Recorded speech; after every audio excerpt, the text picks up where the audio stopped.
यदुवंशी कल्याण trust की ओर से मैं मिहिर यादव। आज बात करेंगे अहीर रेजिमेंट हक है हमारा। भारत के वीर योद्धाओं की लंबी परंपरा में अहीर यादव समुदाय का एक गौरवशाली स्थान है। महाभारत काल से लेकर आज तक इस समुदाय के योद्धाओं ने देश की रक्षा में अपना अद्वितीय योगदान दिया। ऐसे में अहीर रेजिमेंट की मांग केवल एक भावनात्मक नारा नहीं बल्कि ऐतिहासिक और सैन्य परंपरा के आधार पर एक न्याय संगत हक भी है। जानिए यह कैसे। पहला, अहीर योद्धाओं का गौरवशाली इतिहास। अहीर समुदाय ने हमेशा देश की रक्षा के लिए वीरता और बलिदान की मिसालें पेश की हैं। चाहे वह महाभारत में श्री कृष्ण की नेतृत्व क्षमता हो या मुगलों या अंग्रेजों के खिलाफ संघर्ष, अहीर योद्धाओं ने हर युग में अपनी बहादुरी साबित की है। महाभारत काल में यादव वीर। महाभारत में यादवों की सेनाएं किसी से कम नहीं थी। सात्यकी, कृतवर्मा, प्रभास और श्री कृष्ण जैसे योद्धा युद्ध कौशल में सिद्धहस्त व अद्वितीय थे। अंग्रेजों के खिलाफ विद्रोह। 1857 की क्रांति में अहीरों ने अंग्रेजों के खिलाफ शौर्य दिखाया था। भारत पाकिस्तान का युद्ध 1962, 1965, 1971।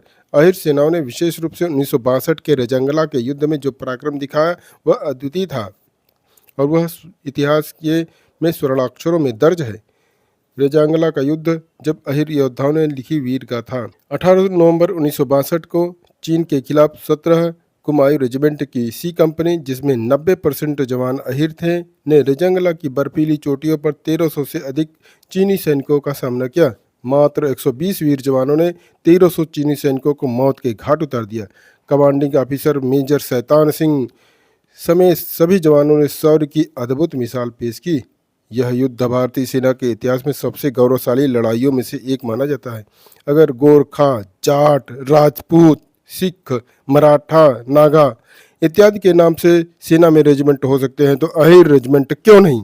अहीर रेजिमेंट की मांग जायज़ है। वो कैसे। ऐतिहासिक योगदान। अहीर समुदाय का युद्धों में योगदान साबित करता रहा है। उनके नाम पर एक अलग रेजिमेंट बननी ही चाहिए। अन्य समुदायों के रेजिमेंट पहले से मौजूद है। भारतीय सेना में गोरखा, राजपूत, जाट, सिख, नागा, मराठा इत्यादि के नाम पर रेजिमेंट है तो अहीर रेजिमेंट क्यों नहीं। राष्ट्रीय सुरक्षा को मजबूती। अहीर समुदाय के लोग देश की सेवा के लिए हमेशा से समर्पित रहे हैं। उनके लिए एक अलग रेजिमेंट सेना को और मजबूत ही बनाएगा। सैनिक परिवारों का सम्मान।